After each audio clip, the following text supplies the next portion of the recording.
Ini dia rutin harian untuk para peternak itik penelur ini.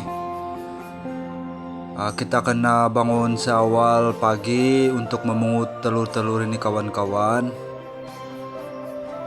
Dan selepas kita memungut, kita akan terus memberi dia makan lah. Selepas telur ini dikumpul, kita akan bersihkan dia untuk diproses menjadi telur itik masin ataupun dihantar terus ke pasar sekiranya ada permintaan untuk telur mentah tidak diproses. Bercerita berkenaan dengan ternakan itik penelur ini, mungkin banyak di antara kita yang beranggapan bahwa untuk menjalankan ternakan ini sangat mudah. Tetapi bagi saya yang sudah mencoba dan sudah menceburkan diri dalam bidang ini, ada kepayahan dan kesusahan dia ini kawan-kawan. Jadi pada kali ini saya akan kongsikan saya punya pengalaman sendiri berkaitan dengan ternakan itik penelur inilah, supaya sesiapa yang teringin untuk menceburkan diri dalam bidang ini ada sedikit gambaran ataupun sedikit bantuan lah daripada saya punya perkongsian ini. Perkara pertama yang ingin saya kongsikan pada hari ini adalah berkaitan dengan pemberian makanan. Makanan inilah yang menyumbang kepada kejayaan ternakan itik ini kawan-kawan. Sebab sekiranya kita betul dalam pemberian makanan, sudah pasti ternakan itik kita ini akan memberi kita hasil yang sangat tinggi lah. Jadi yang pertama, sekiranya pada mulanya kita memberi dia makan pajak komersial, pastikan kita jangan tukar dia secara mendadak kawan-kawan. Sebab saya paham pada masa sekarang harga baja sangat tinggi, tetapi sekiranya kita mengambil keputusan untuk mengganti makanan itik yang kita pelihara itu daripada baja komersial kepada jenis lain, sudah pasti ya membawa bencana kepada kita itu kawan-kawan. Sebab apabila kita menukar saja makanan ini, itik-itik ini akan menjadi stres dan penghasilan untuk telur sangat rendah, dan kemungkinan dia tidak akan bertelur itu kawan-kawan. Jadi kesimpulannya di sini, kita jangan menukar makanan ternakan itik kita secara mendadak. Dan perkongsian yang kedua adalah berkaitan dengan makanan juga. Sekiranya kita memberi makan kepada ternakan kita, pastikan waktu ataupun masa kita memberi makan itu adalah tetap.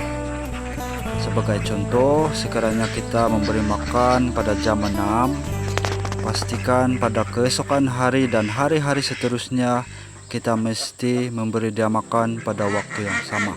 Tujuan dia adalah satu saja, sebab kita mesti mengurangkan stres kepada itik kita supaya dia sentiasa bertelur lah kawan-kawan. Perkongsian saya yang seterusnya adalah berkaitan dengan kandang. Sekiranya itik kita sudah mulai mengeluarkan telur dan sudah produktif, pastikan kita jangan usik, biarlah dia di kandang di mana dia bertelur itu kawan-kawan. Sebab sekiranya kita memindahkan itik yang sudah produktif ini ke tempat yang lain, sudah pasti dia mengalami stres yang sangat tinggi dan kebarangkalian untuk dia tidak bertelur adalah tinggi. Dia akan bertelur juga, tetapi dia mengambil masa yang agak lama untuk pulih. Jadi pastikan kandang yang sedia ada cukup untuk satu pusingan, sekurang-kurangnya 2 tahun dia bertahan, supaya itik-itik ini dibiarkan di tempat yang sama dan tidak perlu dipindahkan di tempat lain. Perkongsian seterusnya adalah berkaitan dengan makanan juga. Makanan ini adalah satu benda yang perlu kita titik beratkan ketika menternak itik penelur ini. Sebab sekiranya kita silap saja dalam pemberian makanan, pasti akan merugikan ini kawan-kawan. Jadi pastikan pemberian makanan kita itu adalah secukupnya. Untuk kuantiti pemberian makanan boleh dirujuk balik di video-video saya yang lepas, sebab di sana sudah saya kongsikan juga tuh kawan-kawan.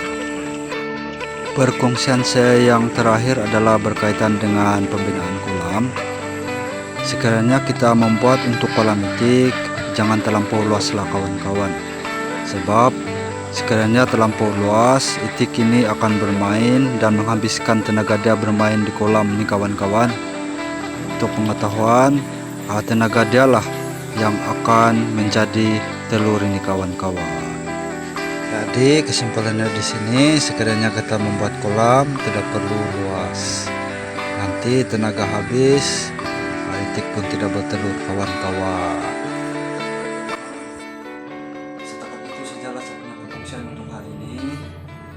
Saya mendoakan apa yang saya kongsikan pada kali ini memberikan manfaat dan juga memberi sedikit bantuan lah kepada mereka yang memerlukan, terutamanya yang teringin untuk menceburkan diri dalam bidang ternak itik penelur ini. Oke, untuk di kawasan pendalaman, sekiranya ingin mendapatkan telur itik, tidak kira yang diproses ataupun tidak, boleh berhubung terus dengan Encik Jaya. Dia punya akun Facebook, ada seperti yang di atas ini lah. Jadi hubung saja dia ini supaya kamu mendapatkan bekalan. Oke, setakat itu saja saya punya perkongsian untuk kali ini. Saya mengucapkan terima kasih sebab sudah menonton video dari awal. Terima kasih guys.